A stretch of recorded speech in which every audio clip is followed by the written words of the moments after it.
അടുത്തതായി നമ്മുടെ programme keynote address by reverend father doctor Varghese Manikkad. അച്ഛനെ ഞാൻ നിങ്ങൾക്ക് പരിചയപ്പെടുത്തേണ്ട ആവശ്യമില്ല, എല്ലാവർക്കും സുപരിചിതനാണ്. നമ്മുടെ ഈ അമേരിക്കൻ വളരെ പഴയ കാലത്ത് തന്നെ ഈ സഭയുടെ വളർച്ചയ്ക്ക് വേണ്ടി വളരെയധികം പ്രയത്നിച്ച ഒരു വ്യക്തിയാണ് അദ്ദേഹം. നമ്മുടെ അച്ഛൻ വളരെ വിശദമായി പരിചയപ്പെടുത്തി. ഈ സഭയുടെ എന്ത് ആവശ്യങ്ങളുണ്ടെങ്കിലും ഏത് അവസരത്തിലും വളരെ സന്തോഷത്തോടെ അത് ഏറ്റെടുത്ത് എല്ലാ പരിപാടികൾക്കും മുന്നെത്തുന്ന ഒരു അനുഗ്രഹീതനായ വ്യക്തിയാണ് അദ്ദേഹം. നമ്മുടെ ഈ വുമൻസ് ലീഗിന്റെ വൈസ് പ്രസിഡന്റ് കൂടിയാണ്. അദ്ദേഹത്തെ കീനോട്ട് പ്രസംഗത്തിനായി ക്ഷണിച്ചുകൊള്ളുന്നു. ദൈവത്തിന്റെ വലിയ തിരുനാമം എന്നും എന്നേക്കും മഹത്വപ്പെടും. ദൈവം സ്നേഹം തന്നെ. പൗലോസപ്പോസ്തലനും അങ്ങനെയാണ് ദൈവത്തെ വിവക്ഷിക്കുന്നത്. ഈ സ്നേഹമാകുന്ന ദൈവത്തെ ലോകത്തിലേക്ക് അവതരിപ്പിക്കുവാൻ പിതാവായ ദൈവം വളരെ സ്നേഹിച്ചത് ദൈവമാതാവിനെയാണ്. ഇവിടെ ദൈവത്തിൻ്റെ അളവറ്റ വലിയ സ്നേഹം കാണുവാൻ നമുക്ക് കഴിയുന്നു. സ്നേഹം കൊണ്ടാണ് മരുന്നിനാലത്തിന് എന്നെ പരിചയപ്പെടുത്തിയപ്പോൾ നല്ല വാക്കുകൾ എന്നെക്കുറിച്ച് പറഞ്ഞത്. ഓരോരുത്തരെയും കുറിച്ച് നല്ല വാക്ക് പറയുവാനുള്ള പ്രധാന പ്രചോദനം സ്നേഹമാണ്. മനുഷ്യ വികാരങ്ങളിൽ ഏറ്റവും ശക്തമായ വികാരം സ്നേഹമാണ്.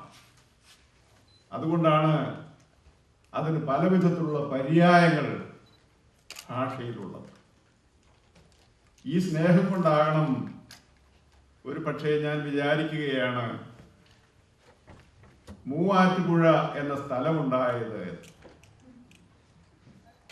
ഇവിടെ സ്നേഹത്തിന് എന്ത് പ്രസക്തി എന്ന് നിങ്ങളിൽ ചിലർക്കെങ്കിലും തോന്നിക്കാണുമെന്ന് ഞാൻ വിചാരിക്കുകയാണ്. എന്നാൽ സ്നേഹത്തിന്റെ പ്രസക്തി അവിടെയുണ്ട്. കോതയാർ, കാളിയാർ, തൊടുപുഴ എന്നിങ്ങനെ 3 ആറുകൾ സമ്മേളിക്കുന്ന ഒരു ത്രിവേണി സംഗമമാണ് മൂവാറ്റുപുഴ. ഈ 3 ആറുകൾ ചേർന്നപ്പോൾ എങ്ങനെ പുഴയായി എന്ന് എനിക്കറിയില്ല. പക്ഷേ 3 ആറുകൾ ചേരുന്ന ത്രിവേണി സംഗമ സ്ഥാനമാണ് മൂവാറ്റുപുഴ. അവിടെ 3 ആറുകളുടെ സംഗമം ഉണ്ടാകണമെങ്കിൽ സ്നേഹമെന്ന വികാരം ആ ആറുകളെ പ്രേരിപ്പിച്ചിരിക്കണം. ഒന്നിച്ചു ചേരുവാനുള്ള ദാഹം സ്നേഹത്തിൽ നിന്നാണ് ഉണ്ടാകുന്നത്. ഒരുമിച്ചിരിക്കുവാൻ, ഒന്ന് നോക്കുവാൻ, ഒന്ന് ചിരിക്കുവാൻ, ഒന്ന് തലോടുവാൻ, പരസ്പരം ആശയങ്ങളെ വിനിമയം ചെയ്യുവാൻ, അങ്ങനെ മനസ്സ് പങ്കിടുവാൻ, അങ്ങനെ ഒന്നായി ചേരുവാൻ, മനസ്സുകൊണ്ടും ശരീരം കൊണ്ടും. എവിടെ നിന്നാണ് ഇതിൻ്റെ ആരംഭം? മറ്റെവിടെയും നിന്നല്ല, സ്നേഹത്തിൽ നിന്നാണ്. സ്നേഹമുണ്ടെങ്കിലേ അത് സാധിക്കുകയുള്ളൂ. ഇന്ന് നമ്മൾ ഈ വിശുദ്ധ ദൈവാലയത്തിൽ കൂടി വരുവാനുള്ളതിൻ്റെ പ്രധാന കാരണം നാം സ്നേഹിക്കുന്നത് കൊണ്ടാണ്. നമ്മുടെ സഭയോടുള്ള സ്നേഹം, ഭദ്രാസനത്തോടുള്ള സ്നേഹം, നമ്മുടെ വിശ്വാസത്തോടുള്ള സ്നേഹം, അങ്ങനെ സ്നേഹം ഒഴുകുമ്പോൾ അതൊരു നദി പോലെയാണ്. 3 ആറുകൾ ചേരുമ്പോൾ മൂവാറ്റുപുഴയാകുന്നുവെങ്കിൽ ആ 3 ആറുകൾ ഉണ്ടാകുന്നത് അനേകം ചെറിയ അരുവികളിൽ നിന്നാണ്. ആ അരുവികളുടെ സംഗമമാണ് ചെറിയ തോടായും, തോട് നദിയായും, നദി ആറായും, അങ്ങനെ വളർന്ന് വളർന്ന് വളർന്ന് വലുതായി ഒന്നായി തീരുന്നത്. ഈ നദിയുടെ കരയിൽ നിന്ന് സ്നേഹത്തോടുകൂടെ ഒരു കുട്ടി നദിയോട് പറഞ്ഞു, നദി, നിനക്കറിയാമോ, നീ ഒരു കടലായി മാറും. നദിക്കത് കേട്ടിട്ട് വിശ്വസിക്കാൻ കഴിഞ്ഞില്ല. ഞാനൊരു കടലാകുമെന്നോ? അതെങ്ങനെ സാധിക്കും? ഞാനൊരു വെറും ചെറിയ നദിയല്ലേ, എനിക്കെങ്ങനെ കടലാവാൻ കഴിയും? എന്നാൽ കുഞ്ഞിനറിയാമായിരുന്നു നദിക്ക് കടലാകുവാൻ കഴിയുമെന്ന്. നാം ഓരോരുത്തരും നമ്മുടെ ജീവിതത്തെ കടലാകാൻ കഴിയുന്ന ഒരു നദിയായി സ്വപ്നം കാണുവാൻ കഴിയുമെങ്കിൽ ആ സ്വപ്നത്തിന്റെ സാക്ഷാത്കാരം എത്ര വലുതായി തീരും. പക്ഷേ നമുക്ക് നദിയെ പോലെ കടലായി തീരും എന്ന് വിശ്വസിക്കുവാനുള്ള മനസ്സില്ലായ്മയാണ്, മടിയാണ്, ആത്മധൈര്യമില്ലായ്മയാണ്, ചങ്കുറപ്പില്ലായ്മയാണ്. ഇതെന്തുകൊണ്ടാണ്? നമുക്ക് നമ്മുടെ ശക്തിയെക്കുറിച്ചുള്ള അറിവില്ലാത്തത് കൊണ്ടാണ്. ഞാൻ ആര് എന്ന ചോദ്യത്തിന് തൃപ്തികരമായി മറുപടി പറയാൻ കഴിയുമെങ്കിൽ ഞാൻ പറയുന്നതാരോ ആ ആളായിത്തീരും. എന്നാൽ ഞാൻ പാവം, എനിക്കെന്ത് കഴിയും എന്ന് ആത്മവിശ്വാസമില്ലായ്മയോടെ നിരുത്സാഹഭരിതമായി ചിന്തിക്കുകയും പ്രവർത്തിക്കുകയും ചെയ്താൽ എങ്ങും എത്തിച്ചേരുവാനായിട്ട് സാധ്യമല്ല. ഇവിടെയാണ് ദൃഢനിശ്ചയത്തിന്റെ പ്രസക്തി ഉണ്ടാകുന്നത്. ആത്മധൈര്യത്തിന്റെ അനന്തരമായ നന്മകൾ ഉണ്ടാകുവാൻ കഴിയുന്നത് ആ വിധത്തിലുള്ള ചിന്തയിലും ധൈര്യത്തിലും നിന്നാണ്. അല്ലെങ്കിൽ സ്നേഹമില്ലായ്മ നമുക്ക് കാണേണ്ടി വരും. സ്നേഹം നഷ്ടപ്പെട്ടു പോയാൽ അവിടെ അശാന്തി ഉണ്ടാകും, അവിടെ അരക്ഷിതാവസ്ഥ കടന്നു വരും, അവിടെ എല്ലാ വിധത്തിലുമുള്ള മാനസികവും ശാരീരികവുമായ പ്രതിസന്ധികളും പ്രയാസങ്ങളും ഉണ്ടായി വരും. നദിയോട് നീ കടലായി തീരും എന്ന് പറഞ്ഞ കുട്ടി അമ്മയുടെ അടുത്ത് ചെന്ന് വീട്ടിലില്ലാത്ത ഭക്ഷണ സാധനങ്ങൾ ആവശ്യപ്പെട്ടു. സാമ്പത്തികമായി പ്രതിസന്ധി അനുഭവിക്കുന്ന ആ കുടുംബത്തിലെ അമ്മ മക്കളെ സന്തോഷിപ്പിക്കുവാൻ എല്ലാ വിധത്തിലും പരിശ്രമിക്കുന്നു എന്നിരിക്കലും കുട്ടി ചോദിച്ച സാധനം കൊടുക്കുവാൻ കഴിയാതെ വന്നതുകൊണ്ട് കുട്ടിക്ക് അമ്മയോട് ഇഷ്ടക്കേടായി. കുട്ടി അമ്മയോട് പിണങ്ങി വീട്ടിന് പുറത്തേക്ക് ഓടി. മലയടിവാരത്തിലെ വീട്ടിൽ നിന്ന് അവൻ മലയുടെ മുകളിലേക്ക് ഓടിക്കയറി. മലയുടെ മുകളിൽ നിന്ന് അവൻ ഉറക്കെ പറഞ്ഞു, ഐ ഹേറ്റ് യു, ഞാൻ നിന്നെ വെറുക്കുന്നു എന്നവൻ ഉറക്കെ പറഞ്ഞു. അവൻ ഞാൻ എന്ന് പറഞ്ഞപ്പോൾ വേറൊരു അതിനേക്കാൾ മുഴക്കത്തിലുള്ള ഒരു ശബ്ദം അവൻ കേട്ടു, ഞാൻ എന്ന്. നിന്നെ എന്ന് പറഞ്ഞപ്പോൾ അതിനേക്കാൾ ഉച്ചത്തിലുള്ള ഒരു ശബ്ദം അവൻ കേട്ടു, നിന്നെ എന്ന്. വെറുക്കുന്നു എന്ന് പറഞ്ഞപ്പോൾ അതിനേക്കാളും ഒക്കെ ഉച്ചത്തിലുള്ള വലിയൊരു ശബ്ദം അവൻ കേട്ടു, വെറുക്കുന്നുവെന്ന്. അവൻ കേട്ടു, ശബ്ദം തന്റെ ശബ്ദത്തെക്കാൾ വലുതാണെന്ന് അവന് ബോധ്യമായി. ഉള്ളിൽ അവന് ഭയമായി. കൂടുതൽ സമയം മലയുടെ മുകളിൽ നിൽക്കുവാൻ കുഞ്ഞിന് കഴിഞ്ഞില്ല. അവൻ ഭയപ്പെട്ട് ഓടിയത് മറ്റെങ്ങോട്ടുമല്ല, തൻ്റെ അമ്മയുടെ അടുത്തേക്കാണ്. അമ്മയുടെ അടുത്തേക്ക് ഓടി വരുന്ന കുഞ്ഞിന്റെ മുഖം കണ്ടപ്പോൾ അമ്മയ്ക്ക് മനസ്സിലായി കുട്ടി പേടിച്ചാണ് വരുന്നത്. മോനെ, എന്തു പറ്റി? കുട്ടി സംഭവിച്ചത് അമ്മയെ വിശദമായി പറഞ്ഞു കേൾപ്പിച്ചു. അമ്മയ്ക്കുള്ളിൽ ചിരി വന്നു. പക്ഷേ ആ അമ്മ പറഞ്ഞു, മോനെ, നീ ഒന്നുകൊണ്ടും ഭയപ്പെടണ്ട. നീ ഒരു കാര്യം ചെയ്യ്, ധൈര്യം സംഭരിക്കുക. ആ മലയുടെ മുകളിലേക്ക് ഒന്നുകൂടി നീ ആദ്യം പോയ പോലെ തന്നെ പോകണം.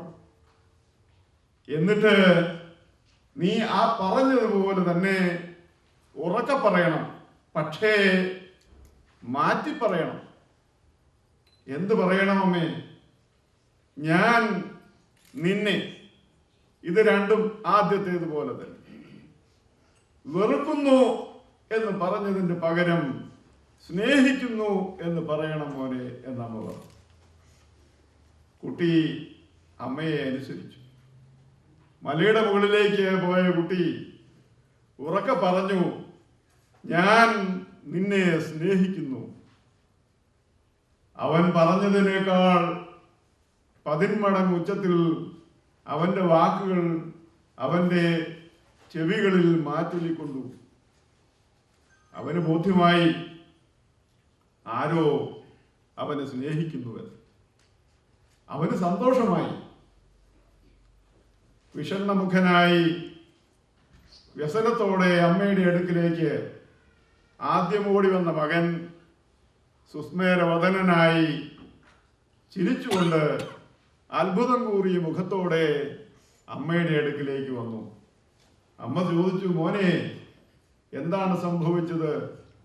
മകൻ പറഞ്ഞു, എന്നെ സ്നേഹിക്കുന്നു എന്ന് ആരോ എന്നോട് പറഞ്ഞു. സ്നേഹത്തിന്റെ ശക്തി വളരെ വലുതാണ്. ദൈവികമായ സ്നേഹം എവിടെയുണ്ടോ അവിടെ എല്ലാ നന്മകളും വിളനിലമാടുന്നു. സ്നേഹം അപ്രത്യക്ഷമാകുന്നുവോ അവിടെ എല്ലാ പൈശാചികമായ തിന്മകളും കടന്നു വരും. അതുകൊണ്ട് നമുക്ക് എന്താണ് വേണ്ടത്? സ്നേഹമാണ് വേണ്ടത്. സ്നേഹമാണ് അഖിലസാരമൊഴി. അതാണ് യഥാർത്ഥത്തിൽ അത്യന്താപേക്ഷിതമായി ഈ ലോകത്തിന് ആവശ്യമായിരിക്കുന്നത്. എന്നാൽ ഇന്ന് അപ്രത്യക്ഷമാകുന്നതും അത് തന്നെയാണ്. മനുഷ്യരാശി ആപത്തിലേക്കാണ് പോയിക്കൊണ്ടിരിക്കുന്നത്. ഓരോ നാളുകൾ കഴിയും തോറും അപ്രതീക്ഷിതമായ കെടുതികളെക്കുറിച്ചുള്ള വാർത്തകളും തിന്മകളുടെ വിളനിലയാട്ടവും എല്ലാ മേഖലകളിലും നമുക്ക് കാണാൻ കഴിയുമ്പോൾ എനിക്ക് ഭയമാണ്. നിങ്ങൾക്കും ഭയം തോന്നാതിരിക്കാൻ ഞാൻ ന്യായം കാണുന്നില്ല. കാരണം നമ്മുടെ ഈ ലോകം എങ്ങോട്ടാണ് സഞ്ചരിക്കുന്നത്? പരിശുദ്ധ പാത്രിയർക്കാസ് ബാവ തിരുമേനിയോട് നമ്മൾ ഈ അടുത്തയിട ഭദ്രാസനത്തിന്റെ ആഭിമുഖ്യത്തിൽ ഒരു സ്വീകരണം കൊടുത്തപ്പോൾ അദ്ദേഹം പറഞ്ഞു, ഇന്ന് മാനവജാതിക്ക് ശത്രുതയുള്ളത് 2 പ്രധാന സംഗതികളാണ്. ഒന്ന് മതേതരത്വം, സെക്യുലറിസം. മറ്റൊന്ന് ടെററിസം അഥവാ തീവ്രവാദി സംഘടനകളുടെ ക്രൂരമായ പ്രവർത്തന ശൈലി. ഈ സെക്യുലറിസം നമ്മുടെ ശത്രുവാണ് എന്ന് പരിശുദ്ധ പിതാവ് പറഞ്ഞപ്പോൾ അത് പലരെയും ചിന്തിപ്പിച്ചു. നാം ഈ ലോകത്ത് ഒരു സെക്യുലർ വേൾഡ് എന്ന് പറയുമ്പോൾ അതിലെന്തോ വലിയൊരു നന്മ കുടികൊള്ളുന്നുണ്ട് എന്നാണ് പെട്ടെന്ന് നമ്മുടെ മനസ്സിലുണ്ടായി വരുന്ന വിശ്വാസം. പക്ഷേ ഈ സെക്യുലറിസത്തിന്റെ, മതേതരത്വത്തിന്റെ അതിപ്രസരം കൊണ്ട് യഥാർത്ഥത്തിൽ മനുഷ്യനുണ്ടാകേണ്ട ധാർമ്മിക മൂല്യങ്ങളുടെ മേൽ ഒരു വിഭാഗം അടിച്ചേൽപ്പിക്കുന്ന പ്രമത്തതയുടെ പേരിൽ നമ്മുടെ മനസ്സിൽ ആന്തരികമായി ഉണ്ടായി വരേണ്ട നന്മകൾ കഴുകി ഒഴുകി അപ്രത്യക്ഷമായി പോകുന്ന ഒരു ദയനീയ സാഹചര്യം ഉണ്ടാകുന്നുണ്ട് എന്നൊരു സൂചന അതിലുണ്ട്. ഇത് ഭയമുളവാക്കുന്നതാണ്.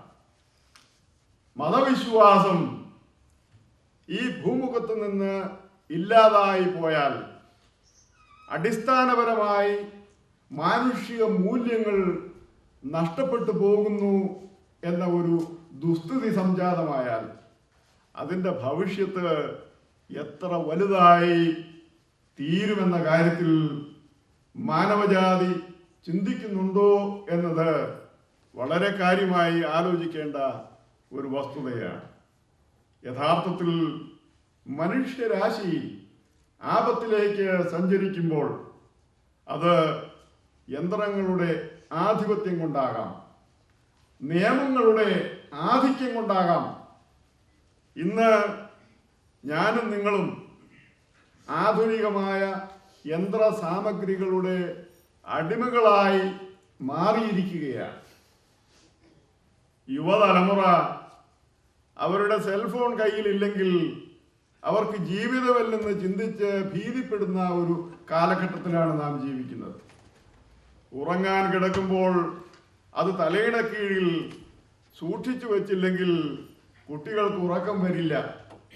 പക്ഷെ ഒരു കാര്യം അവർ മനസ്സിലാക്കുന്നില്ല, ഇത് തലയുടെ കീഴിൽ ഇരുന്നാലും അവർക്ക് ഉറങ്ങാൻ പറ്റില്ലെന്നുള്ള സത്യം.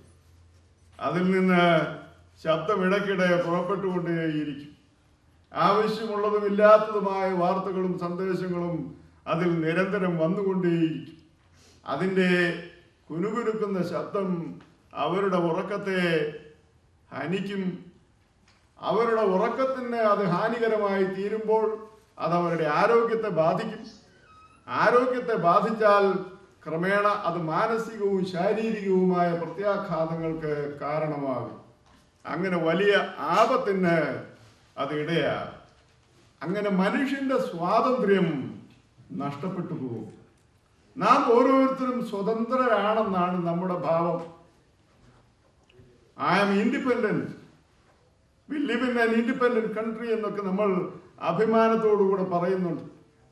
എന്നാൽ ആരാണ് സ്വതന്ത്രൻ? ഞാൻ സ്വതന്ത്രനാണെന്ന് ഞാൻ വിശ്വസിക്കുന്നില്ല. എനിക്ക് സ്വാതന്ത്ര്യം എന്നത് ഒരു മിഥ്യയാണ്, വെറും ഒരു തോന്നലാണ്. യഥാർത്ഥത്തിൽ എനിക്ക് സ്വാതന്ത്ര്യമുണ്ടോ? സ്വാതന്ത്ര്യമുണ്ടോ എങ്കിൽ ഞാൻ മുഖം മൂടി അണിയേണ്ട ആവശ്യമുണ്ടോ? എന്റെ തനിമ എറിവ് വന്നു തുടങ്ങിയാൽ പിന്നെ വെറി വരും. ഏകദേശം ഒരു 50 ആകുമ്പോഴേ ഇനി 50 മുതൽ 60 വരെയുള്ള ഒരു കാലം, 60കളിലുള്ള കാലം എന്ന് പറയുന്നത് ചൊറിയൻ കാലമാണ്. ഞാൻ വിവരിക്കുന്നില്ല, അത് ചൊറിക. ഇനി 60 കഴിഞ്ഞാൽ പിന്നെ 70കളിൽ കാലെടുത്ത് വിളിക്കുമ്പോൾ പിന്നെ തെറിയുടെ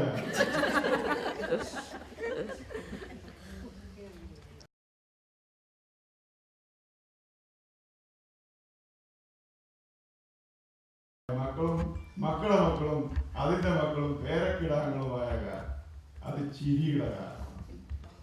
ജീവിതത്തിന്റെ ആസ്വാദ്യതയും സന്തോഷവും ആ കുഞ്ഞുമക്കളോടൊപ്പം ചിലവഴിക്കാനായിട്ട് കിട്ടുന്ന ഒരു കാലം. പിന്നെ 90 അവസാനത്തെ ഘട്ടം, അത് കുഴിയുടെ കാലം. ഇങ്ങനെ 10 കാലങ്ങളാണെന്ന് ഒരു ചിന്തകൻ ജീവിതത്തെ വിഭജിച്ചിട്ടുണ്ട്.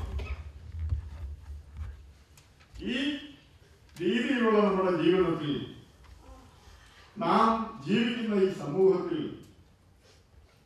മനുഷ്യ ജീവിതത്തിന്റെ നദിയുടെ ഒഴുക്കിനെ കുറിച്ച് നാം ചിന്തിച്ച് മനസ്സിലാക്കാൻ പരിശ്രമിക്കുമ്പോഴൊക്കെ നമുക്ക് ഭയമാണ്.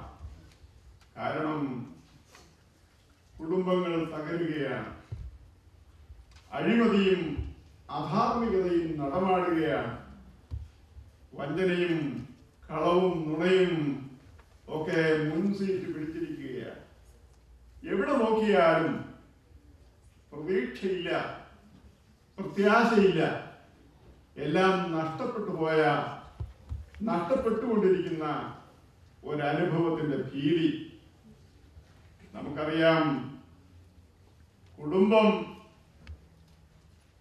ഛിന്ന ഭിന്നമായിക്കൊണ്ടിരിക്കുകയാണ്.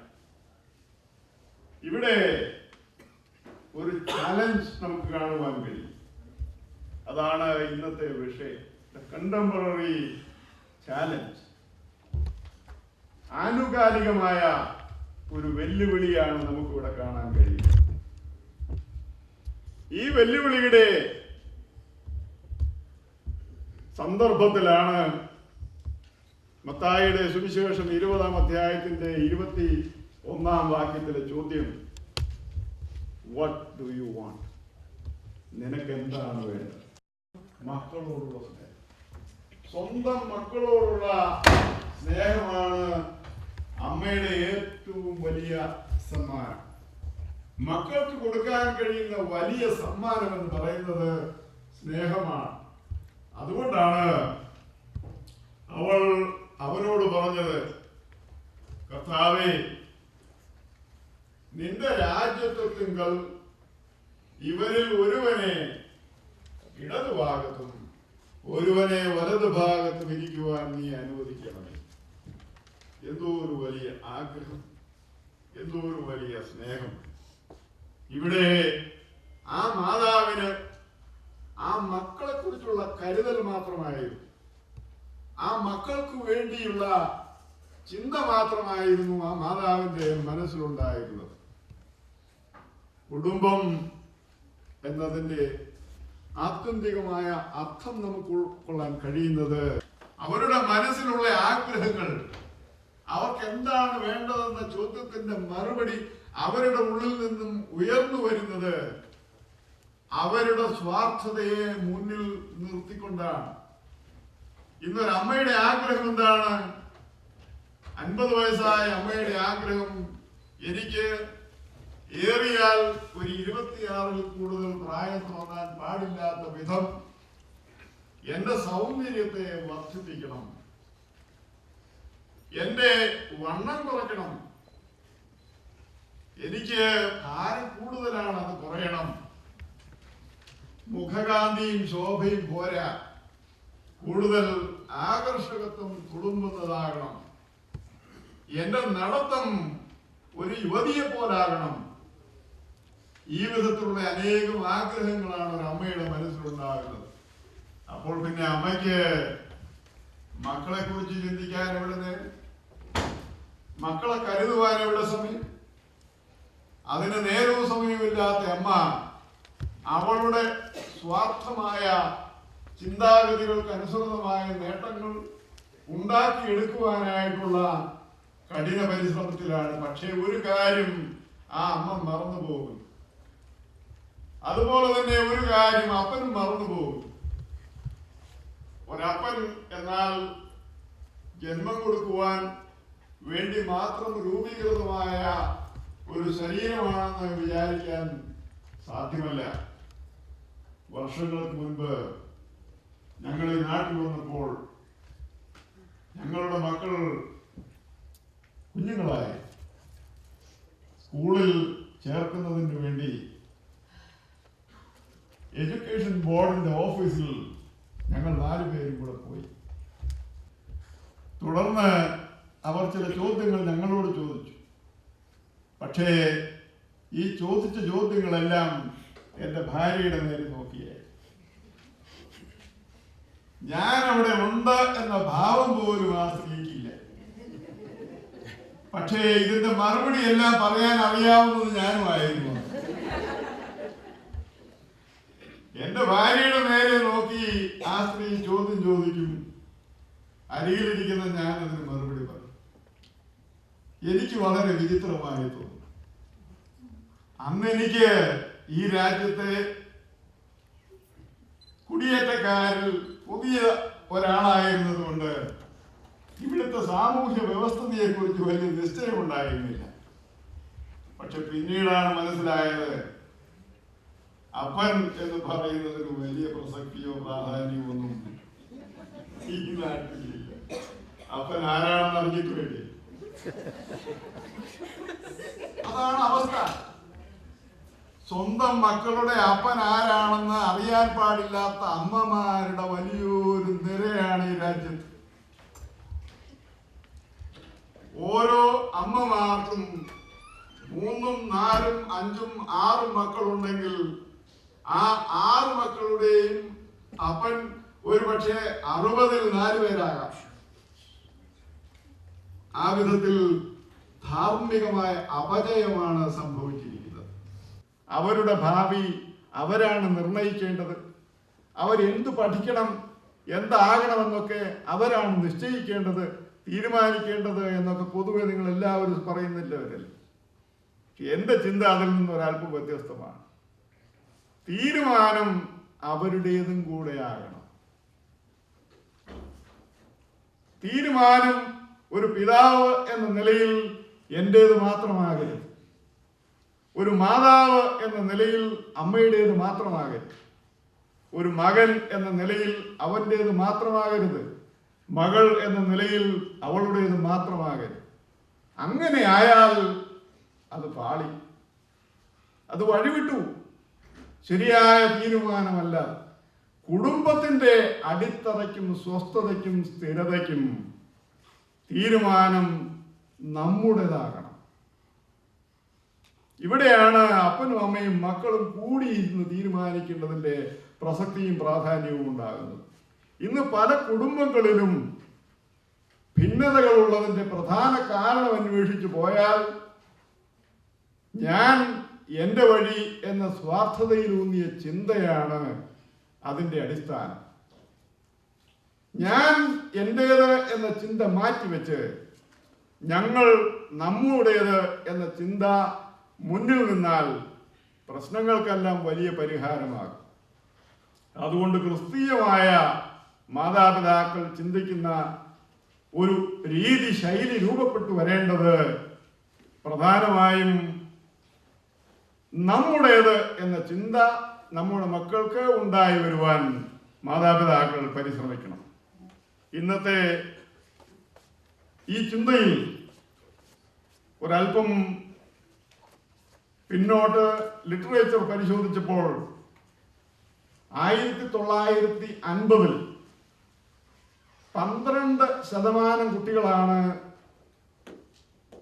തകർന്ന കുടുംബത്തിലേക്ക് ജനിച്ചു വീണുകൊണ്ടിരുന്നതെങ്കിൽ 2000 ആണ്ടിൽ അത് 60% മാറി. 50 വർഷം കൊണ്ട് ഏകദേശം 48% വളർച്ചയുണ്ടായി. ഇന്ന് 2014 ശതമാനം അതിനേക്കാളും വളരെ വളർന്നു കാണും. അതുപോലെ കുട്ടികളുടെ ഇടയിൽ നടത്തിയ ഒരു പഠനം, അപ്പന്മാർ വീട്ടിലില്ലാത്ത സിംഗിൾ പേരൻസ്, അമ്മമാർ വളർത്തിയ കുട്ടികളുടെ ഇടയിൽ 85%. ഈ പഠനം നടന്നത് കറുത്ത വർഗ്ഗക്കാരുടെ ഇടയിലും ഹിസ്പാനിക് വംശജരുടെ ഇടയിലുമാണ്. ഈ രണ്ട് വിഭാഗക്കാരുടെ ഇടയിൽ അപ്പന്മാർ വീടുകളിലില്ലാത്ത, അതായത് ഫാദർലെസ് ചിൽഡ്രൻ, നമ്മുടെ നാടൻ ഭാഷയിൽ പറയും പിഴച്ചുണ്ടായ പിള്ളേർ, അങ്ങനെയുള്ള പിള്ളേർ 85% പേര് ജയിലിലാണ്. 85% പേർക്ക് പെരുമാറ്റ വൈകല്യമുണ്ട്. 75% കുട്ടികള് ഡ്രഗ് പോലുള്ളതായ വസ്തുക്കൾ ഉപയോഗിച്ച് അവരുടെ ജീവിതം കുളം തോണ്ടി. 71% കുട്ടികൾ ഹൈസ്കൂൾ ഡ്രോപ്പ് ഔട്ടുകളായി.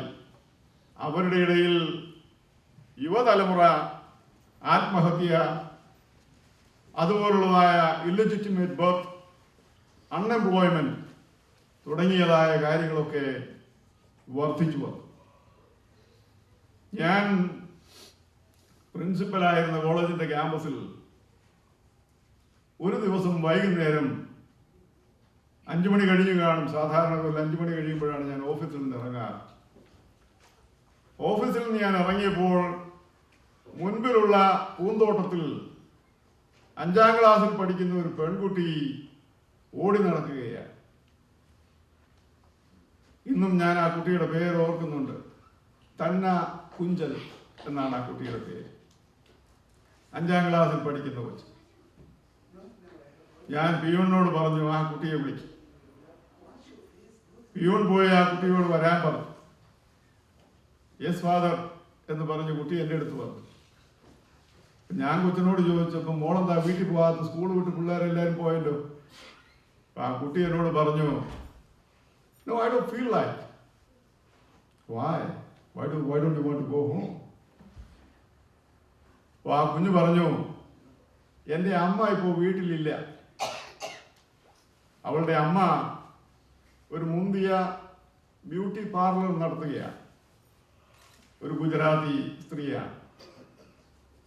അവളുടെ അമ്മ വിവാഹബന്ധം വേർപെട്ട് ഒറ്റയ്ക്ക് താമസിക്കുന്ന ഒരു സ്ത്രീയാണ്.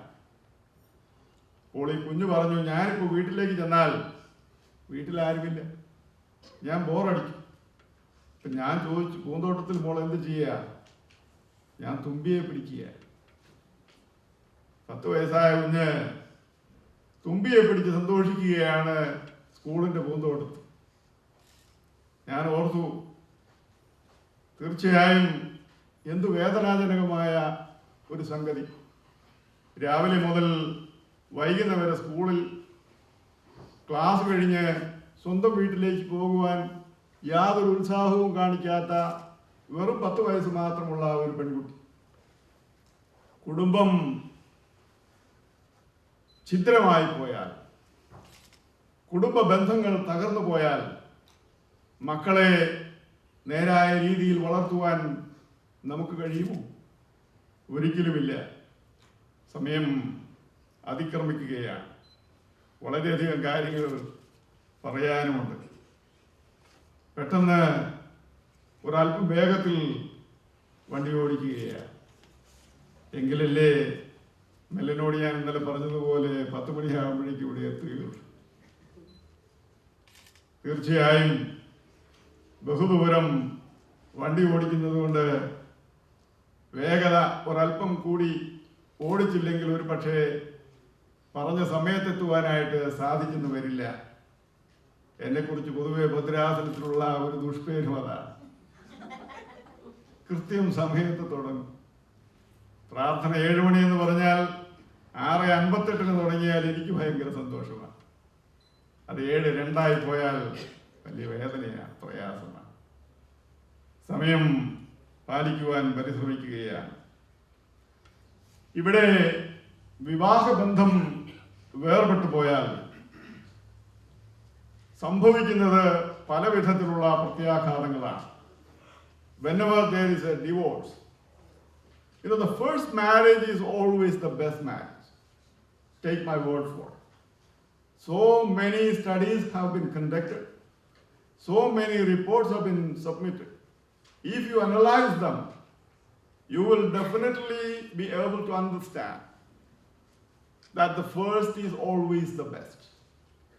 Because the chances of the survival for the first marriage is much more than the chances for survival of all later marriages. The second one, chances are much less. When you come to the third one, very much less. And it reduces and diminishes. Why? Because people, those who enter into that kind of a relationship, come to terms with what has happened already, and it doesn't bring any kind of pain or ill feeling or bad emotional impact on their personality. So it's always best to keep the first one, even if it is a little hard, just for the sake of it. But nowadays, people change their relationship just like you change your clothes. It is very sad. And as a result of that, what is happening is that children will be impacted very seriously, and they will be undergoing depression. Their academic development will be poor. Poor financial resources will be there, and the behavioral pattern will be different because they will be resorting to bullying behavioral pattern, very aggressive, and their cynical attitude towards relationship. If a child is growing up in a family where the family relationship is completely broken, what's going to happen is that the child will be developing a kind of personal attitude towards all kind of relationship from a negative perspective. That negative attitude is going to take over the impulses and emotions of the child. Eventually the child will be developing as a socially adverse personality. So the mistrust will be there, and those kind of children born into that kind of broken families what happens is like they will not be interested at all in getting into any kind of relationship. That's another thing, because of the mistrust and because of the resulting issues. It's going to be very, very hard for them to get into a relationship that sustains, that remains well. And the importance of family and marriage is being reduced day by day. Recently, a couple of days ago, you might have listened to the news that the CEO of Apple, Tim Cook, he declared that he is proud to be gay. So a guy who is in his 50s. And now the whole world is acclaiming his proclamation that he is gay. What does that mean? The associated issues and problem is that one. Like these two people, two women adopting children, two men adopting children, rearing their children, growing the children with them, those kind of parents. What kind of a social impact it is going to have when they grow up? നമ്മൾ ചോദിക്കേണ്ട വളരെ വളരെ പ്രധാനപ്പെട്ട ചോദ്യങ്ങളാണ്. അങ്ങനെ വളർന്നു വരുന്ന കുട്ടികൾക്ക് കുടുംബ ബന്ധത്തെക്കുറിച്ചുള്ള എന്ത് ആരോഗ്യകരമായ ചിന്തയാണ് ഉണ്ടാകാൻ കഴിയുന്നത്? അവിടെ കുടുംബം ശിഥിലമാവുകയാണ്, തകർന്നു പോവുകയാണ്. ഈ രാജ്യം ഇന്ന് ലോകമെമ്പാടും കുടുംബങ്ങളെ തകർക്കാനായിട്ട് ക്യാമ്പയിൻ നടത്തുകയാണെന്ന് പറഞ്ഞാൽ നിങ്ങൾ വിശ്വസിക്കുമോ? കുടുംബ ബന്ധങ്ങൾക്ക് പ്രാധാന്യമില്ല. അല്ലെങ്കിൽ പിന്നെ ഈ സമൂഹത്തിലെ 1% താഴെ മാത്രം അംഗബലമുള്ള ഈ സ്വവർഗാനുരാഗികളുടെ ആവശ്യങ്ങളെ ഇത്രമാത്രം മീഡിയയിൽ മുന്നിൽ നിർത്തിക്കൊണ്ട് പ്രചരണം നടത്തുകയും മറ്റേതെങ്കിലും രാജ്യത്തിൽ വിവാഹ ബന്ധത്തെ മുന്നിൽ നിർത്തുവാനായിട്ട് പരിശ്രമിക്കുന്നുവെങ്കിൽ അവരെ ദോഷകരമായി ബാധിക്കത്തക്ക വിധത്തിലുള്ള പ്രചരണങ്ങളും അതുപോലുള്ള തന്ത്രങ്ങളും മെനയുന്നതിന്റെ കാരണം എന്താണ്?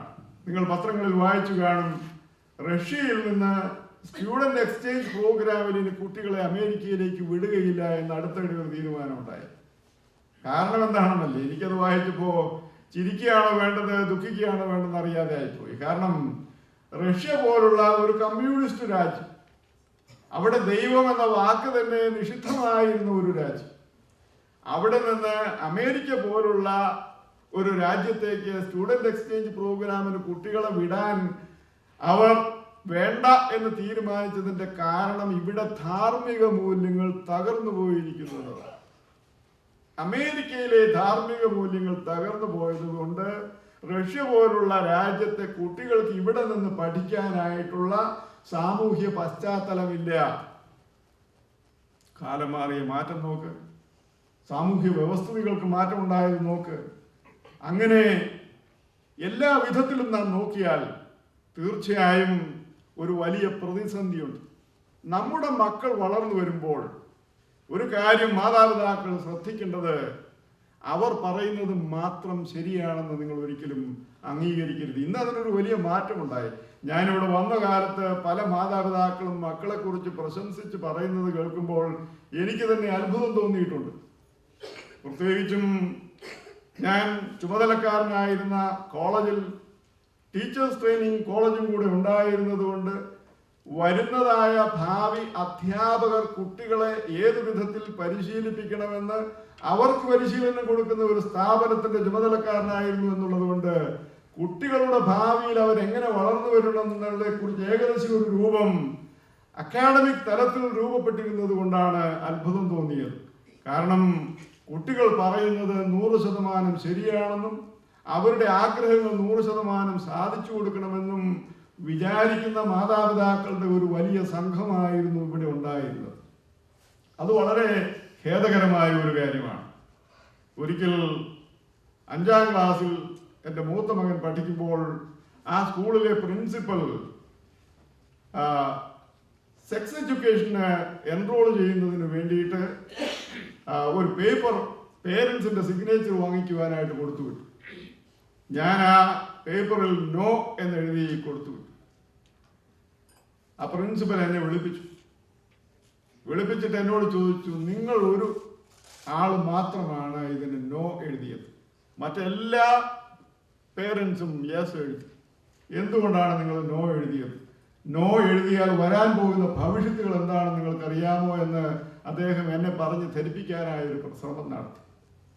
അപ്പം ഞാൻ അദ്ദേഹത്തോട് പറഞ്ഞു, എൻ്റെ പശ്ചാത്തലത്തെക്കുറിച്ചും എൻ്റെ എഡ്യൂക്കേഷണൽ ബാക്ക്ഗ്രൗണ്ട് കാര്യങ്ങളെക്കുറിച്ച് അദ്ദേഹത്തോട് ഞാൻ സംസാരിച്ചു. അവസാനം ഞങ്ങളൊരു തീരുമാനത്തിലെത്തി. ആ ക്ലാസ് വരുമ്പോൾ എൻ്റെ മകനെ ലൈബ്രറിയിൽ ഒരു പ്രത്യേകമായി ഏതെങ്കിലും ഒരു പുസ്തകം വായിച്ച് അതിനൊരു റിപ്പോർട്ട് എഴുതുകയോ അല്ലെങ്കിൽ ഒരു അനാലിസിസ് നടത്തുകയോ ചെയ്യുന്നതിന് വേണ്ടിയിട്ട് ഉത്തരവാദിത്വം ഏൽപ്പിക്കണമെന്ന് പറഞ്ഞു. അങ്ങനെ അതിൽ നിന്ന് ഞാൻ മാറുവാനായിട്ട് തീരുമാനിച്ചു. നാം മാതാപിതാക്കൾ എന്ന നിലയിൽ നമ്മുടെ മക്കളുടെ നല്ല ഭാവിയെ കരുതി തീരുമാനങ്ങൾ എടുക്കേണ്ട ഉത്തരവാദിത്വം മാതാപിതാക്കൾക്കുണ്ട്. ഈ ചാലഞ്ചിങ് എൻവയൺമെന്റിൽ വേഗം ഞാൻ പറഞ്ഞ് അവസാനിപ്പിക്കുകയാണ്. ഒരു റീസെന്റ് സ്റ്റഡിയെ കുറിച്ചും കൂടെ പറഞ്ഞുകൊണ്ട് ഞാൻ അവസാനിപ്പിക്കും. ബ്രാഡ്ഫോർഡ് വിൽകോക്സ് ആൻഡ് റോബർട്ട് ലെറ്റ്മാൻ എന്ന ഈ രണ്ട് ശാസ്ത്രജ്ഞന്മാർ ഈ അടുത്തയിട അവരുടെ റിപ്പോർട്ട് പ്രസിദ്ധീകരിച്ചു. ആ റിപ്പോർട്ടിന് പ്രകാരം 4 കാര്യങ്ങൾ അവർ വളരെ കാര്യമായി ഊന്നി പറഞ്ഞു. ഒന്ന്, 2-parent families decrease the chance of children getting impoverished. സാമ്പത്തികമായി $42,000 ആണ് ഒരു ഫാമിലിയുടെ മീഡിയൻ ഇൻകം 2-parent ഫാമിലിയിലെങ്കിൽ ആ ഫാമിലി മിഡിൽ ക്ലാസ് ഫാമിലിയായി മാറുകയാണ്. അപ്പോൾ തീർച്ചയായും പോവർട്ടി ലൈനിന്റെ താഴേക്ക് പോകാതെ ആ 2-parent ഫാമിലിക്ക് ഒരു middle class life style maintain ചെയ്യാൻ പറ്റുമ്പോൾ അതിൽ വളർന്നു വരുന്ന കുട്ടികൾക്ക് സാമ്പത്തികമായ പരാധീനത അനുഭവിക്കാൻ സാധ്യതയില്ല. രണ്ടാമത്തേത്, higher marriage rate would have help families attain middle class status. അതുകൊണ്ട് മാരേജ് റേറ്റ് എപ്പോഴും ഹയറായി വന്നേ പറ്റൂ ഈ അമേരിക്കൻ സൊസൈറ്റിയിൽ എന്നവർ വളരെ ശക്തമായി റെക്കമെൻഡ് ചെയ്തിരിക്കുകയാണ്. മൂന്നാമത്തേതായിട്ട്, poorer people shy away from getting married and rich class marry and lead a family life, resulting in the widening of the gap between the rich and the poor.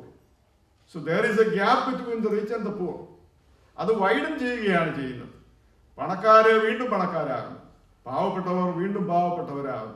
എന്നാൽ വിവാഹ ബന്ധത്തോടുകൂടെ ഒരു കുടുംബത്തിന്റെ അടിസ്ഥാനശില ശക്തമായിരിക്കുന്നുവെങ്കിൽ തീർച്ചയായും ഈ അകൽച്ചയെ കുറയ്ക്കുവാനും അങ്ങനെ താഴെക്കിടയിലുള്ള സാമ്പത്തികമായി പരാധീനത അനുഭവിക്കുന്ന കുടുംബങ്ങൾക്ക് മിഡിൽ ക്ലാസ് ലെവലിലേക്കും അതിനേക്കാൾ ഉയർന്ന തലത്തിലേക്കും വരുവാനായിട്ട് സാധിക്കും എന്നാണ് അവർ പറഞ്ഞത്. ഇനി നാലാമത്തെയും അവസാനത്തെയുമായ recommendation, national campaign led by civic, business and religious organizations. The campaign will prevent teen and unplanned pregnancies, stress sequence of choices, an education, a job, marriage, children, and thus a better economic foundation. ഇത്രയും കാര്യങ്ങളാണ് അവർ തീർച്ചയായും ഈ സമൂഹത്തിന്റെ ഉന്നതിക്ക് വേണ്ടിയിട്ട് recommend ചെയ്തത്.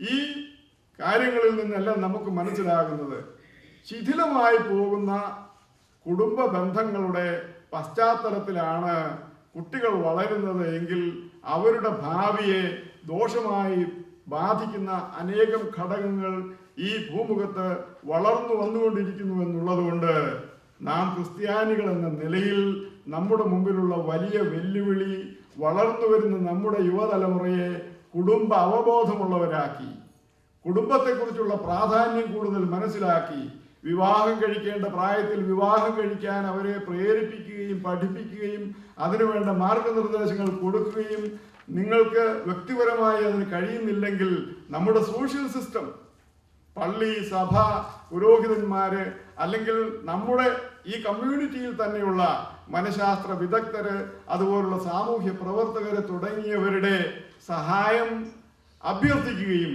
ആ സഹായം സ്വീകരിച്ചുകൊണ്ട് ആ വിധത്തിൽ നമ്മുടെ മക്കളുടെ ഭാവിയെ വഴിയിൽ രൂപീകരിച്ച് വിടുകയും ചെയ്യേണ്ട ഉത്തരവാദിത്വം നമുക്കുണ്ട്. കാരണം പുറപ്പാട് പുസ്തകം 20-ാം അധ്യായത്തിന്റെ 12-ാം വാക്യത്തിൽ നിന്റെ ദൈവമായ യഹോവ നിനക്ക് തരുന്ന ദേശത്ത് നിനക്ക് ദീർഘായുസ്സുണ്ടാകുവാൻ നിന്റെ അപ്പനെയും അമ്മയെയും ബഹുമാനിക്ക എന്ന് മക്കളോട് പറഞ്ഞുവെങ്കിൽ യഹോവയുടെ ഭയമോ എന്നേക്കും അവന്റെ ഭക്തന്മാർക്കും അവന്റെ നീതി മക്കളുടെ മക്കൾക്കും ഉണ്ടാകുമെന്ന് സങ്കീർത്തനക്കാരൻ പറയുന്നുവെങ്കിൽ മക്കൾ യഹോവ നൽകുന്ന അവകാശവും ഉദരഫലം അവൻ തരുന്ന പ്രതിഫലവും തന്നെ. വീരന്റെ കയ്യിലെ അസ്ത്രങ്ങൾ എങ്ങനെയോ അങ്ങനെയാകുന്നു യൗവനത്തിലെ മക്കളെന്ന് തിരുവെഴുത്തിൽ നാം വായിക്കുന്നത് പോലെ. മകനെ, അപ്പന്റെ പ്രബോധനം കേൾക്കാൻ, അമ്മയുടെ ഉപദേശം ഉപേക്ഷിക്കുകയും വരുത് എന്ന സദൃശവാക്യം 1-ാം അധ്യായത്തിന്റെ 8-ാം വാക്യത്തിൽ നാം വായിക്കുന്നത് പോലെ, ഞാനും എൻ്റെ കുടുംബവുമോ ഞങ്ങൾ യഹോവയെ സേവിക്കുമെന്ന് യോശുവ 24:15 പറയുന്നത് പോലെ. ഇങ്ങനെ അനേകം തിരുവെഴുത്തുകൾ നമുക്ക് വായിക്കുവാനും പഠിക്കുവാനും ധ്യാനിക്കുവാനും ഉണ്ട്. ആ വിധത്തിൽ നാം നമ്മുടെ കുടുംബത്തെ ക്രമീകരിക്കുവാനായിട്ട് നാം ജീവിക്കുന്ന സമൂഹത്തിൽ ഒരു മത്സ്യം എങ്ങനെയാണോ കടലിൽ ജീവിക്കുന്നത്, അതിൻ്റെ വെളിയിലുള്ള ഉപ്പ് നിറഞ്ഞ വെള്ളം അതിൻ്റെ ശരീരത്തേക്ക് ആഗിരണം ചെയ്യപ്പെടാതെ പുറത്തേക്ക് തള്ളിക്കളയുന്നത് പോലെ തന്നെ നാം ഏത് സമൂഹത്തിലാണെങ്കിലും നമ്മുടെ നന്മയെ കരുതി നമുക്ക് വേണ്ടത് മാത്രം സ്വാംശീകരിക്കുകയും നമുക്ക് വേണ്ടാത്തത് നിരസിക്കുകയും ചെയ്യുവാനുള്ള വിവേകവും വിവേചന ശക്തിയും നാം പ്രകടിപ്പിച്ചേ മതിയാകും. അതിനുവേണ്ടി പരിശ്രമിച്ചേ മതിയാകും. എങ്കിൽ മാത്രമേ നമ്മുടെ മുമ്പിലുള്ള ഈ വലിയ വിപത്തിനെ നമുക്ക് നേരിടുവാനായിട്ട് കഴിയുകയുള്ളൂ. എങ്കിൽ മാത്രമേ നമുക്ക് കുടുംബ ബന്ധത്തിന്റെ പ്രസക്തിയും പ്രാധാന്യവും കൂടുതൽ മനസ്സിലാക്കുവാനായിട്ട് കഴിയുകയുള്ളൂ. ഒരു ഉദാഹരണം കൂടെ പറഞ്ഞുകൊണ്ട് അവസാനിപ്പിക്കുകയാണ്. ഒളിമ്പിക്സ് മെഡൽ നേടിയ ജെസിക്ക ടാറ്റിയാന ലോങ് 17-16 വയസ്സുള്ള 2 കുട്ടികളുടെ അവിഹിത ബന്ധത്തിൽ നിന്ന് ജന്മം കൊണ്ട കുട്ടിയാണ് ജെസിക്ക ടാറ്റിയാന. സൈബീരിയയിലാണ് ജനിച്ചത്. രോഗം കൊണ്ട് അതിൻ്റെ കാല് ആംപിറ്റേറ്റ് ചെയ്യപ്പെട്ടു. എങ്കിലും അവൾക്ക് ഒളിമ്പിക്സിൽ മെഡൽ നേടുവാനായിട്ട് സാധിച്ചു. ഈ ഒളിമ്പിക്സ് മെഡൽ ലഭിക്കുമ്പോൾ തന്നോടൊപ്പം ആരൊക്കെ ഉണ്ടാകണമെന്ന് അവൾക്ക് നിർബന്ധമുണ്ടായി. ആരൊക്കെയാ? അവളുടെ ഫോസ്റ്റർ പേരൻസ്. അത് ബോൾട്ടിമോറിലാണ്. അവളെ ദത്തെടുത്ത, സൈബീരിയയിൽ നിന്നും കാലുപോയ കുട്ടിയെ ദത്തെടുത്ത് വളർത്തി അവളാക്കിയ അവളുടെ ഫോസ്റ്റർ പേരൻസ്. അതുപോലെ തന്നെ കാലങ്ങൾക്ക് ശേഷം ഓൺലൈനിലൂടെ ബന്ധം സ്ഥാപിച്ച അവളുടെ യഥാർത്ഥ ജന്മം നൽകിയ അപ്പനും അമ്മയും. കുട്ടി ആവശ്യപ്പെട്ടു, 2 sets of parents I want them when I receive the Olympics medal. അതാണ് ആ കുട്ടിയുടെ മൂല്യബോധം. ഏത് സമൂഹത്തിലായാലും നമ്മുടെ മക്കൾ മൂല്യബോധം ഉണ്ടാക്കിയെടുക്കേണ്ടത് നമ്മുടെ സഹായത്തോടു കൂടിയാണ്.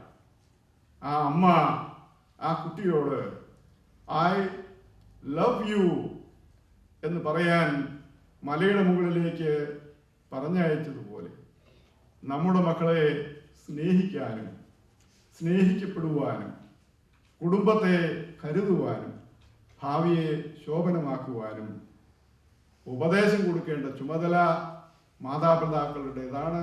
വളർത്തിക്കൊണ്ടുവരേണ്ട ഉത്തരവാദിത്വം നമ്മുടേതാണ്. നാം അത് നിർവഹിക്കുന്നില്ല എങ്കിൽ കൃത്യവിലോപം നമ്മിൽ നിന്നാണ്. കുറ്റക്കാർ ഞാനും നിങ്ങളുമാണ്. അക്കാര്യം നമ്മൾ ഓർക്കണം. അങ്ങനെ വരാതിരിക്കാൻ നമുക്ക് പ്രാർത്ഥിക്കാം. നമ്മുടെ തലകളെ വണക്കി നമുക്കിങ്ങനെ ദൈവത്തോട് അപേക്ഷിക്കാം. ഈ ദിവസത്തിനായി ഞങ്ങൾ നിന്നെ സ്തുതിച്ച് സ്തോത്രം ചെയ്യുന്നു. ദൈവത്തമ്പുരാനെ, നീ സ്നേഹമാകുന്നു. നിന്റെ സ്നേഹം ഞങ്ങളിൽ കുടികൊള്ളുന്നു. ഞങ്ങൾ സ്നേഹാഗ്നി കൊണ്ട് പരസ്പരം ഉദ്ദീപിപ്പിക്കുവാൻ തക്കവണ്ണം ദൈവികമായ സ്നേഹത്താൽ ഞങ്ങളെ നടത്തണമേ. എല്ലാ നന്മകളും ഞങ്ങൾക്കും ഞങ്ങളുടെ മക്കൾക്കും സമൂഹത്തിന് മുഴുവനും അങ്ങനെ ലോകത്തെമ്പാടും ഉണ്ടായി വരുവാൻ തക്കവണ്ണം അവിടുന്ന് ഞങ്ങളോട് കൃപയും കരുണയും കാണിക്കണമേ. നിന്റെ കൃപാ കടാക്ഷങ്ങളാൽ ഞങ്ങളെ നിറയ്ക്കണമേ. തമ്പുരാനെപ്പറ്റ അമ്മയുടെ സ്നേഹനിർഭരമായ വിനയാന്വിതമായ വലിയ പ്രാർത്ഥന ഞങ്ങൾക്ക് കാവലായിരിക്കണമേ. പരിശുദ്ധനായ പൗലോസ്ലീഹായുടെ പഠിപ്പിക്കലുകളും താത്വികമായ ഉപദേശങ്ങളും ഞങ്ങളെ ശക്തീകരിക്കണമേ. ഇന്ന് ഞങ്ങൾ ആരുടെ നാമത്തിലുള്ള ദൈവാലയത്തിലാണോ കൂടി വന്നിരിക്കുന്നത്, ആ പരിശുദ്ധനായ ഗീവർഗീസായുടെ മധ്യസ്ഥവും യാതനയും ഞങ്ങളോടുകൂടി ഉണ്ടായിരിക്കണം. എല്ലാം തിരുനാമ മഹത്വത്തിനും നീയുടെ പരിപാലനത്തിനുമായി തീരുവാൻ ഞങ്ങളോടുകൂടി ഇരുന്ന് ഞങ്ങളെ വഴി നടത്തി അനുഗ്രഹിക്കണമേ. പിതാവിൻ്റെയും പുത്രൻ്റെയും പരിശുദ്ധ റൂഹായുടെയും